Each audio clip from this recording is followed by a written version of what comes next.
Tenho em direto no Jornal das 19 o comentador da RTP Informação, Pedro Guerreiro. Boa tarde, Pedro. Olá, Pergunto-te, havia outra solução para a Grécia que não este plano de austeridade, este duro plano de austeridade?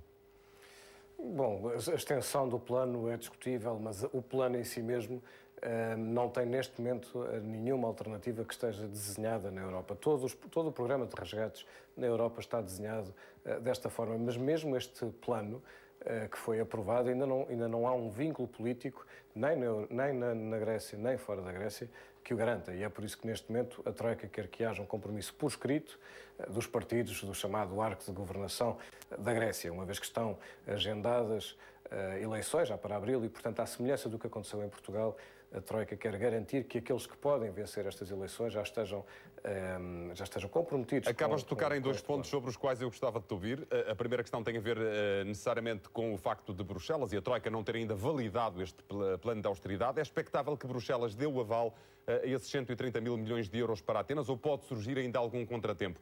Isto aliado ao facto de se realizarem eleições antecipadas, que pode vir a baralhar todo o apoio externo. Bom, de Bruxelas não deve haver surpresas com esta condição, portanto, com a condição de haver este compromisso na Grécia. Ora, neste momento, o partido que parece ser candidato a ganhar estas eleições, que é o Partido dos Conservadores, não parece estar com muita vontade, pelo contrário, de se comprometer com este plano. Portanto, o primeiro impedimento é esse. Mas há mais, porque não basta aprovar em Bruxelas. Este é um novo plano de ajuda, um novo pacote de ajuda, não é uma extensão do anterior, é um novo pacote. E sendo um novo pacote, ele vai ter que ser votado nos Parlamentos Nacionais, incluindo no Bundestag, no Parlamento Alemão, já no próximo dia 27. E isso coloca uma série de possibilidades de que ele não seja aprovado. Não podemos esquecer que, no caso português, por exemplo, o plano de resgate chegou a estar ameaçado pela decisão na Finlândia. Portanto, há aqui várias iterações, há aqui vários obstáculos políticos que ainda estão pela frente até uma aprovação deste plano. De qualquer forma, o que parece superior a tudo isso é a instabilidade social que se vive na Grécia, que já ameaça tornar-se em motins, e sem uma estabilidade social, a estabilidade política que venha a acontecer não é suficiente para levar para a frente todo este pacote de austeridade, que é bastante duro, mais duro do que aquele que nós conhecemos em Portugal. Pedro, e apesar do governo português sublinhar as diferenças, a verdade é que, por exemplo, ainda hoje o conhecido colunista do Financial Times, Wolfgang Munchau, compara Portugal à Grécia e defende até que os dois países deveriam entrar em falência, mas sem abandonar a moeda única. Pergunto-te se isso faz sentido. Esse texto de Munchau, ao contrário do que é hábito, ele não justifica porque é que inclui Portugal. Tem uma frase no final do texto onde decide incluir Portugal, e isso tem a ver basicamente com o nível de dívida pública de Portugal. Vamos ver. A Grécia está a fazer tudo isto para chegar em 2020 ao nível de 120% da dívida pública. É um nível altíssimo, mesmo em 2020, e mostra bem o caminho que é preciso percorrer naquele país. 120% do PIB em dívida pública é mais ou menos o que tem a Itália hoje, é mais ou menos o que tem Portugal quando consolidando todas as suas dívidas, e, desejavelmente, Portugal está num caminho de redução desse nível de dívida pública. Portanto, aquilo que Munchau diz em relação à Grécia, e que é muito sustentado, ele explica bastante bem, argumenta bastante bem porque é que defende esse cenário para a Grécia, depois não justifica absolutamente nada para Portugal, apenas inclui Portugal nessa frase. Bom, a verdade é que Portugal, de facto, não está. É que no texto em concreto ele abandona até a ideia de eventualmente se abandonar a Grécia neste momento para se auxiliar Portugal. Até disso ele discorda. Sim, aquilo que vai estando cada vez mais nos cenários é a possibilidade da Grécia sair caso este acordo de que estivemos a falar, ainda agora há 2 minutos, não seja validado.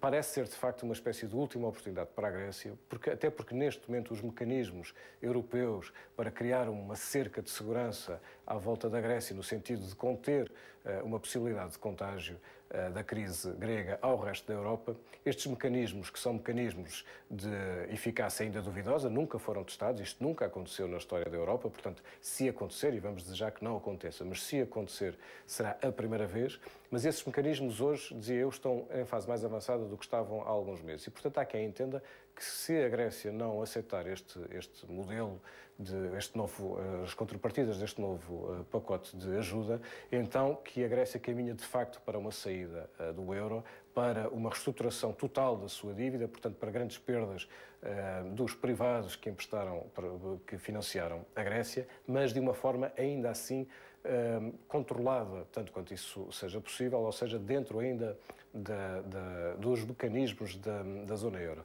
Passar daí para Portugal, para nós seria muito problemático, na minha opinião, e de facto nós não estamos a fazer o percurso da Grécia, nós estamos a cumprir medidas. A Grécia, grande parte destas medidas que ontem foram aprovadas, já tinham sido aprovadas em pacotes anteriores e nunca foram concretizadas. É o caso das privatizações, que nunca chegaram a ser feitas, ao contrário de Portugal, que está a concluir o seu programa de privatizações. Enfim, o programa em Portugal e as avaliações pela Troika mostram-no bem, está a seguir um caminho de cumprimento difícil, mas de cumprimento, ao contrário da situação grega, que é bastante mais radical e bastante mais drástica, até socialmente, como víamos.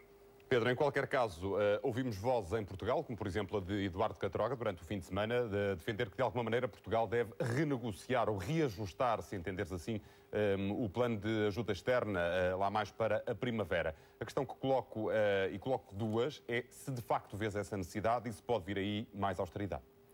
São coisas que não estão necessariamente ligadas. Mais dinheiro e mais austeridade podem não estar ligadas. Mais dinheiro, sim, parece-me difícil, ou pelo menos mais tempo neste empréstimo, portanto, a tal probabilidade de no próximo ano não conseguirmos voltar aos mercados e, portanto, precisarmos de uma extensão... Dilatar o prazo. Exatamente, portanto, uma extensão para 2015, eventualmente, do nosso financiamento. E isso não é mais dinheiro, é apenas uma extensão no tempo e não mais dinheiro. E há o problema, esse sim, de mais dinheiro, do financiamento das empresas públicas, que é dinheiro que não estava previsto no tal pacote dos 78 mil milhões de euros e que está a causar uma pressão muito grande, não apenas sobre essas empresas, mas também sobre os bancos portugueses, que para emprestarem a essas empresas públicas não estão a emprestar a empresas privadas.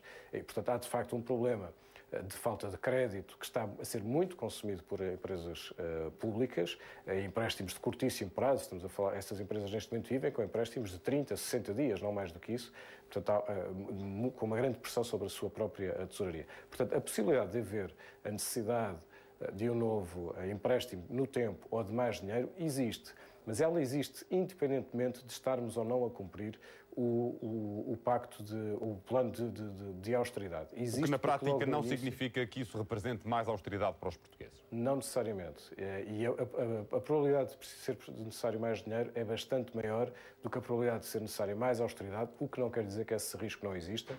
Ele existe, existem riscos de execução orçamental. Nós ainda não conhecemos, por exemplo, os dados de janeiro, os dados da execução de janeiro, e esperemos que eles mostrem um cumprimento quer das metas das receitas, quer da meta das despesas, sobretudo da meta das despesas, para que possamos ir cumprindo e, portanto, não necessitando de mais medidas de austeridade, até porque essas medidas, como sabemos, têm sempre um efeito de agravar a recessão económica em Portugal.